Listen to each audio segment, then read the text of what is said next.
Praise the Lord. தந்தை மைந்தன் தூய ஆவிக்கு எல்லா துதியும் கனமும் மகிமை உண்டாவதாக. இன்றைய நாளுக்கான இறை வாக்கியம் அப்போஸ்தலனாகிய பவுல் அப்போஸ்தலருக்கு எழுதின நிருபம் 16ஆம் அதிகாரம்.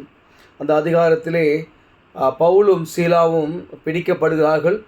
பிடிக்கப்பட்டு அதிகாரிகளில் ஒப்புவிக்கப்பட்டு இவர்கள் கலகம் பண்ணுகிறார்கள் என்று சொல்லி குற்றம் சாட்டப்படுகிறார்கள். அவர்களை அந்த சிறைச்சாலைக்காரன் காவலிலே வைத்து அவர்களை அடிக்கிறான். அடித்து சிறைச்சாலையிலே பத்திரமாய் அவர்களை பார்த்து கொள்ள காவலர்களை நியமிக்கிறான். இப்போ ஏற்பட்ட சூழ்நிலையிலே பவுலும் சீலாவும் ஆண்டவரை அந்த இடத்துல துதிக்கிறார்கள். அப்படி துதித்து பாடும்போது அவருடைய கட்டுகள் எல்லாம் மறுக்கப்படுகிறது, சிறைச்சாலைகள் திறக்கப்படுகிறது. ஆனால் சிறைச்சாலை காவல் காக்கிற காவலர்கள் சற்று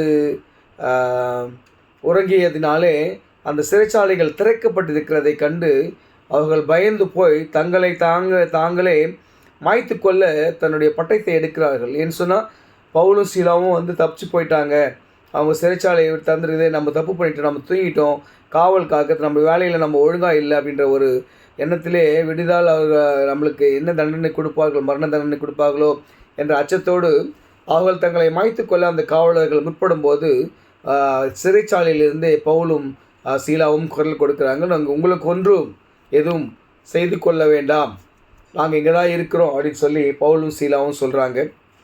அப்போது அந்த காவலர்கள் பவுலும் சீலாவும் பார்த்து ஆச்சரியப்படுறாங்க. ஏன் இப்படி நடந்திருக்குது, எல்லா சிறைச்சாலைகளும் திறக்கப்பட்டிருக்கிறது, கட்டுகள் அவிழ்க்கப்பட்டிருக்கிறது, நீங்கள் தப்பி போயிருக்கலாமே என்று சொல்லி கேட்கும்போது அவர்கள் அதை மறுக்கிறார்கள். மறுத்து ஆண்டவர் எங்களை வழிநடத்துவார் என்ற சாட்சியை அந்த இடத்தில் பகிர்கிறார்கள்.